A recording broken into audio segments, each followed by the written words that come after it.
como a gente está na época de Natal, se for fazer fazer um pedido, qual seria o pedido para 25? Que a dupla Grenal brigue efetivamente por alguma coisa para aumentar ainda mais a nossa audiência.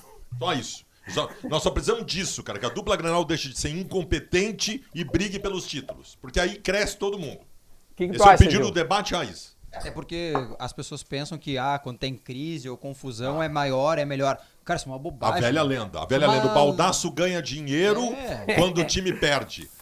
Por quê? Porque os caras vêm no dia dar 1 milhão de visualizações porque o Brasil inteiro vem tirar sarro da minha cara. Mas não tem consistência. E o resto depois? E os outros dias? E o resto do ano? Sem disputar nada. Não tem a consistência, essa é a palavra. Que carne é essa, JB? Eu quero ver se tu sabe. Que carne é essa? Tá. Entranha. Entranha. Entranha, cara. Temos um parceiro que não sabe. Entrecô, só se é um entrecô com um rolo de massa. Isso aqui é o diafragma do boi, cara. Essa carne aqui é a mais saborosa. Eu adoro essa carne. Porque ela tá pertinho da costela. É fácil de fazer, tapa. Tu viu que o Duda largou a peça de carne na tábua e deu pro ouvir. Ai! Ele não tem caráter, né, cara? Cara, os caras gostam. Mas eu gosto que os caras vêm aqui, falam da minha carne, mas além de voltar, eles elogiam. No fundo, claro. Todo mundo que vem aqui gosta da... Não, a tuazinha tá muito boa, tá? Eu curti a asinha. Gostou? Asinha Ave Serra. Manda um abraço pro pessoal da Ave Serra aí. Eu só faço escadinha pra ti, né? Abraço pessoal da Ave Serra. Se quiser, debate raiz tá de Não, Duda, o pior é o abertas. seguinte, Duda. Tu tá certo. O ponto da carne é o teu. Mas que O ponto da carne é o teu. Não, as nem pessoas não sabem comer carne. Essa é a verdade. As pessoas sabem. Não, e tá de olho no meu Eu não universo faço também. churrasco pra quem gosta de carne passada. Não, eu falei não. isso não existe. Tu tem feito muita costela ali, tu faz muita sim, costela. bom. Claro, Sabe o costela é Netão- outra coisa. Bom, tu pegar um entrecô e tu passar um entrecô, é como se estivesse comendo um bife Tá louco, tia? Isso aí é indiscutível, isso aí. Não dá pra levar a sério um cara que gosta de carne. Mas sabe que o Renato... E o Duda não usa muito carvão, né? Colabora com o meio ambiente. Sabe que o Renato, ele só come bem passado. Carioca, né? Não fala assim do homem. Como é que tá a relação, Bagé, com o Renato? Como é que ficou? Muito boa, muito Esse boa. assunto médico psicológico dele. Como é que ficou o fim da história, vamos dizer assim, o final Tá, mas de qual história? do ano? Como é que finaliza Renato. o ano? Cara, mas é que assim, pra mim, a questão de... Eu sempre fui o torcedor mais chato, né? Eu sou o torcedor que vai pro estádio, sentir vontade de vai-a-vai, sentir vontade de criticar, diga um palavrão lá pro cara. É o meu estilo de torcedor. Como jornalista, a partir do momento que eu resolvi me identificar publicamente, eu continuo sendo o mesmo tipo de torcedor. Na relação com o Renato, o que mais incomoda, pra mim incomodava muito, que a galera não entende que ali tem uma separação, não é a estátua, não é o ídolo, o cara que fez 2 gols numa final de Mundial e nos deu o maior título possível da história. Não, ali é o treinador, Renato. As minhas críticas eram pro treinador e para os desmandos que só o Renato consegue fazer em qualquer time. Porque se fosse qualquer outro treinador, não faria. Ou tu imagina o Anderson Moreira ganhando do Fluminense o primeiro jogo, indo para o Maracanã com a vantagem na mão, escalando um time sem meias, voltando eliminado. O Anderson Moreira nem volta para Porto Alegre. O Renato volta e andava lá na coletiva e disse assim: fiz e farei de novo se for preciso. Então a minha crítica é para essa, é para a questão... O Renato, ser humano, é um cara sensacional, todo mundo sabe. A galera não entende muito. Cara, mas aí faz parte também o não entender. Por exemplo, o meu pai, ele discutia com rádio, ouvindo debate assim esportivo. Cara, o que era a diferença do meu pai? Era um hater. Porque quando o cara falava o que ele concordava, ele chamava o cara de genial. Quando não falava, ele xingava e ofendia o cara pelo rádio. Hoje, as pessoas têm Instagram. As pessoas vão lá no YouTube. A diferença é que o meu pai, na época, não tinha como falar isso. Hoje as pessoas têm. E alguns exageram, vão te ofender e tal. Faz parte do processo Mas acho que o de torcedor, democracia. ele tem uma licença poética de extravasar com amor. Claro. O E torcedor. eu e o Baldasso, a gente faz coisas parecidas por bandeiras diferentes.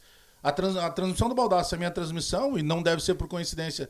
Nós somos as maiores audiências em transmissões dos 2 jogos. Isso vai dar uma confusão. A gente dá. Não, eu Se sei. permite ser torcedor.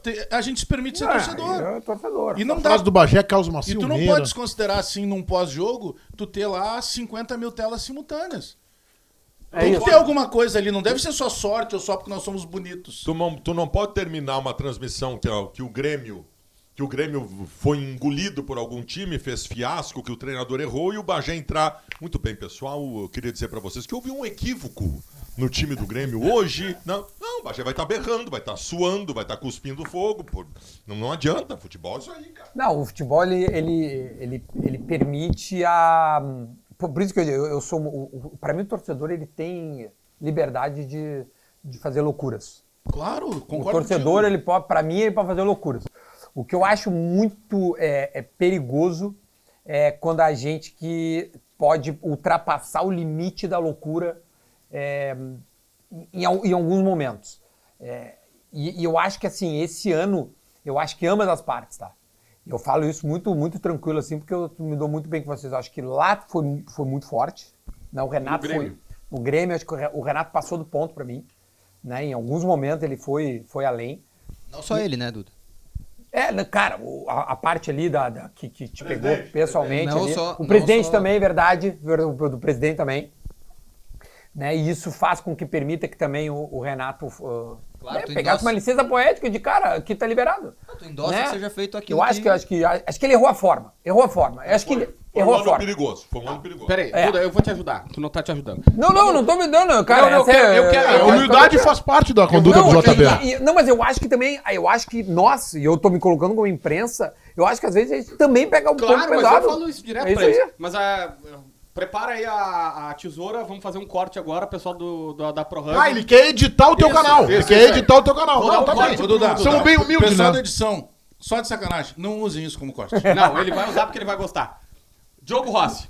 Tu sabe que tu tá na minha frente, exatamente. Não, mas é que- Tu podia... Eu vou te dar 2 conselhos. Tu podia ficar no teu lugar sentadinho e quando tu falar, não fala assim botando a mão na cara das pessoas. Tá, é que eu não sei Dá como uma, falar dá com uma as mãos. segurada, debreia. Vamos lá, e aí? Diogo Rossi. Diga lá. Atenção. Como foi, o que tu sentiu e o que tu gostaria de dizer sobre o episódio com o presidente Guerra que chamou você de filho de chocadeira? Cara, na verdade, assim, na hora que eu ouvi a entrevista coletiva do presidente, me bateu um sentimento muito ruim, assim, porque era uma ofensa clara à minha mãe, né? E a primeira coisa que eu pensei foi nela, porque nós estamos acostumados com o processo. O cara vai lá, te xinga, ele, né? Tu tá acostumado um pouco, às vezes passa do limite, mas tu, né, aceita ali, segue andando. Mas no caso específico ali, a minha mãe, ela não trabalha no meio, ela não tá acostumada e a coisa, eu sabia que ia tomar uma proporção muito grande. Pela forma pejorativa que o presidente, né, utilizou na entrevista. E, cara, me pegou muito porque eu sabia que ela não saberia como reagir se alguma coisa viesse a Como acontecer lidar com aquilo. posteriormente. E aconteceu, né? Aconteceu com as Que- brincadeiras que aconteceram na academia dela, com meu irmãozinho pequeno, meu pai não sabiam, né, o que tinha acontecido e também foram abordados na escola. Cara, assim, eu esperava minimamente, não aconteceu, né, um pedido de desculpas do presidente. Não porque a briga dele, depois eu fiquei sabendo, né, Duda, ele quis bater em mim, na minha família, porque ele ficou incomodado com a informação que eu dei, porque ele sabe de onde veio. Entendi. E ele sabe... A origem da tua informação bateu mais do que ela mesmo. Exatamente, porque ele sabe que eu não tava mentindo. Entendi. E ele ficou brabo porque, assim, cara, essa conversa que eu tive com esse jogador e com outros atletas Vazou, entendeu? entendi. E aí ele ficou pensando assim, só um pouquinho. Se eu conversei com os atletas e eu não contei pra ninguém, acabou, né? Acho que eu não Entendi. preciso falar mais nada. Entendi. Vazou de quem tava de chuteira. Exatamente. Então, assim, e aí ele ficou muito bravo. E era um momento ruim do Grêmio mesmo. Era a véspera de um jogo contra o Cruzeiro.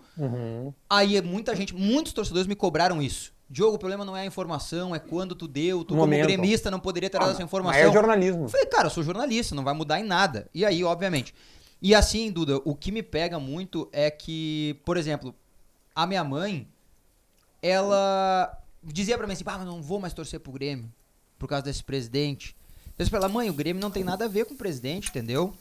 O presidente vai passar e tal. Daí ela disse, eu queria dizer pra ele que eu fui bandeirantes do Grêmio lá no Olímpico, que teu tio trabalhou no Olímpico e tal coisa. Eu falei, mãe, não adianta, entendeu? Isso aí. E sabe, Duda, é isso, porque o presidente, e aí é aquilo que tu falou sobre o torcedor anteriormente, sabe? O torcedor, ele tem liberdade pra fazer o que ele quiser dentro da civilidade. Isso. Só que o presidente, ele jogou gasolina num lugar muito perigoso. Muito perigoso. E aquela coisa, assim, que ele Ele talvez saiba, porque ele sofre muito hate, né, o presidente, porque é cobrado pelo trabalho dele que não é bom, aquela coisa toda e tal, mas ele sabe que a imprensa, nós especialmente aqui, em nenhum dos programas do Debate Raiz, ou em outros assim que eu tenha visto, disse, porque o presidente isso, a família dele aquilo, aquela coisa. O presidente abriu uma porta para que o torcedor viesse xingar a minha família, a do Baldasso, a do Bagé, a do JB, a do Meneghetti, a do Duda, entendeu? Então assim, isso... Ao mesmo que o presidente do clube ofende a mãe de um repórter, ele tá mãe. autorizando tudo. E aí